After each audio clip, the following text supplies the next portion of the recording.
Hi folks, I am Alan Watt and this is Cutting Through the Matrix.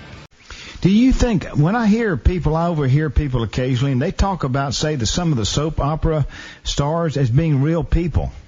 Yes. I mean, it seems that there's fiction there and there's make-believe and you know, but it's fantasy world, but it's become real for some people, it seems like.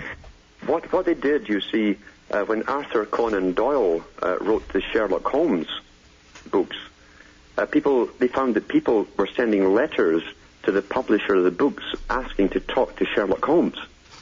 Okay. The fictitious character. and so, Man. And they thought this, so they thought this was an amazing phenomenon, and so the Tavistock Institute, which runs the World Culture Society, basically, that they were the best ones for behavioral psychology and using mass media, television and movies. They took that idea and they've basically elaborated on it and brought it up for the 21st century. And we're seeing that today. People truly can hardly tell fact from fiction. And Zbigniew Brzezinski said this in his own book, Between Two Ages. He says, shortly the public will be unable to think or reason for themselves. They will look at the television as an extension of their own mind. Oh, my gosh. They'll expect the media to do the reasoning for them. I got you. I think James Bond, as I've said so many times, the biggest problems in the James Bond series were never really countries. But they had these private, shadowy organizations. You know, they had their fingers in everything. You had the same kind of thing in Sherlock Holmes with Moriarty. And this incredible genius organization of criminality across the planet. They had their fingers in every pie, and and as I said, even with Moriarty, you couldn't whisper something anywhere of import that one of his spies wouldn't hear. They had so many of them. It's not too far from the truth, folks, especially now with all the surveillance upon you all. You got to start thinking. When you see illogical things happening, there's some purpose behind it. That have to have a reason, right? The old Sherlock Holmes stories, Conan Doyle, and he said that, and he was talking to Watson, you know, he said, my father, I think it was his father, so he used to say that, or his mentor anyway, he said, when you've looked at all the little clues, and you can't find the cause of what's happened here,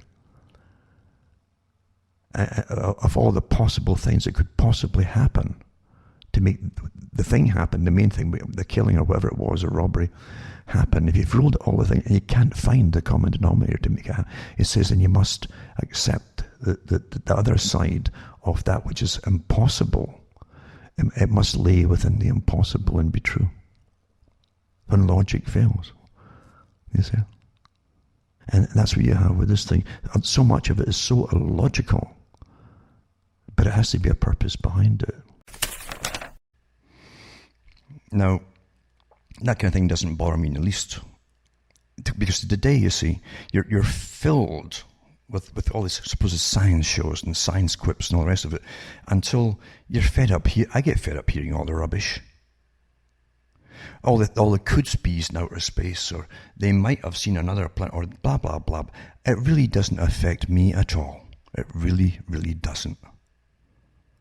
I don't fall for it all or start chatting about it. Oh, do you know they're talking about there could be another? It really doesn't make a darn bit of difference to my life. Does it make any difference to your life? Does it? Huh? I mean, are you supposed to be an expert in everything? No.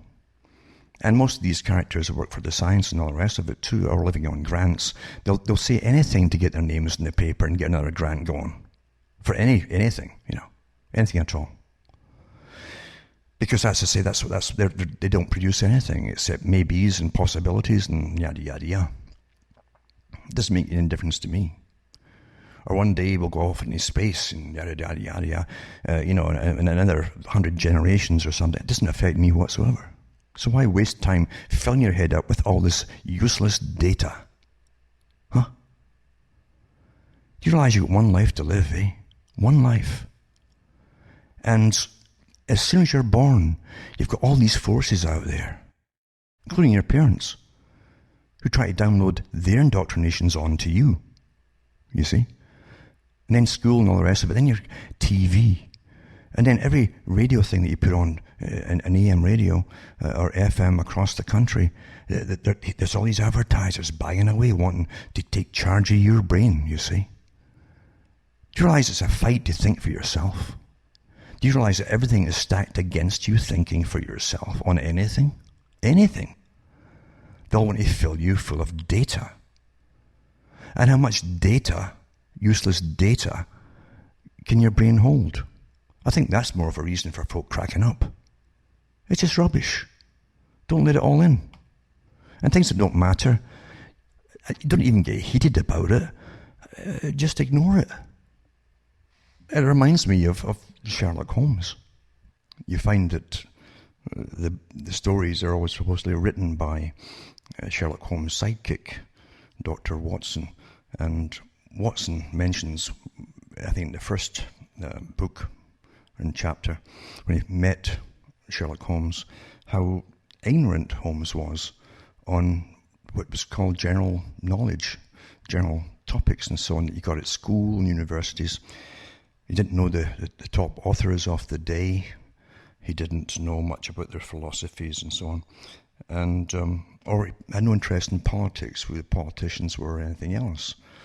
Because basically Holmes specialized in certain areas. And when he asked Holmes about it, Holmes said, well, it's just most people's minds or brains, basically, are empty at birth. And they cram them full of all the irrelevant knowledge there is, until everything's mixed up and crowded out and covered over with all irrelevant facts, basically. He says it's like an attic, he said. All the excess stuff in his brain, he didn't need. He just put into this attic and kept only the pertinent things in his actual main room, his brain, you see. But most folk were different through their indoctrinations, etc. And that's how it really is, isn't it? And that's supposedly is what made this fictitious detective such a fantastic sleuth. He could figure anything out by deduction of logic. You see, his mind wasn't crowded with all the daily nonsense of trivia and media and advertisers demanding chunks of your brain. And how right Conan Doyle was, the author, when you think about it today, because they tell us, in fact, with glee almost, that on the internet and various things that people are training themselves to do, it rewires the brain. They're ecstatic about it. So what should it normally be, you see, compared to what is it when you finish with it all your indoctrinations and your rewiring? What are you then? Do you believe anything for yourself? Can you deduce anything for yourself? Or are you pretty well helpless and you need to be informed what to think, believe, or do? You've got to think of these powers, remember. From myself, Alan Watt, it's good night to me, your God or your gods go with you.